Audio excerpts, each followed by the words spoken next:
ओम नमो भगवते वासुदेवाय नमः। श्री विष्णु सहस्र नाम के अंतर्गत यह श्लोक है। बुद्धिर्ज्ञानम सम्मोह क्षमा सत्यम दमः समः सुखम दुखम भवो अभवो भयम चा भयमेव च।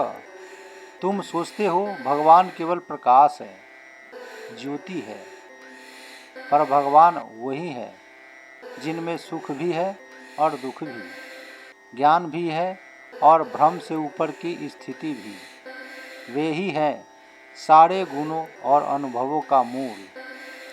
इसलिए इस श्लोक में कहा गया है, बुद्धिर्ज्ञानम सम्मोह क्षमा सत्यम दमः समः सुखम दुखम भवो अभवो भयम चा भयमेव च।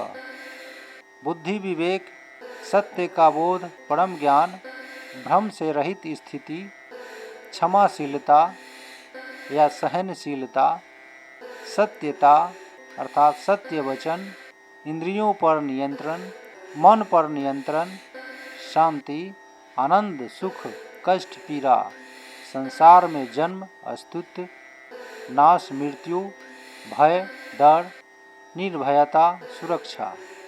भगवान ही बुद्धि है, ज्ञान है। वे ही भ्रम से रहित अवस्था है। वे क्षमाशील हैं, सत्य स्वरूप हैं, इंद्रियों और मन के स्वामी हैं। वे ही सुख और दुख का स्रोत है। भव संसार है और अभाव मृत्यु, दोनों उन्हीं से उत्पन्न है।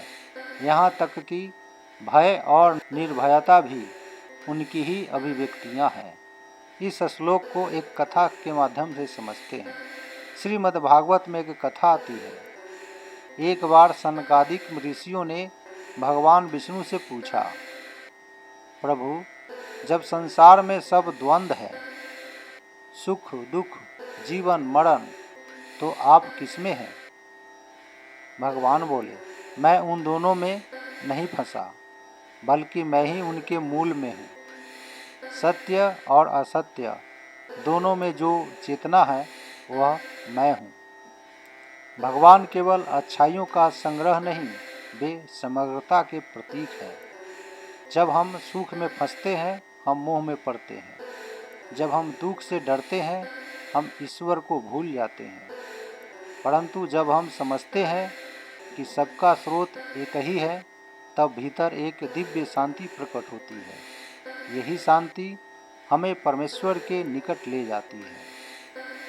भगवान सबके मूल है, गुणों के, अनुभवों के, द्वंद्वों के भी। जय श्री हरि, जय श्री हरि।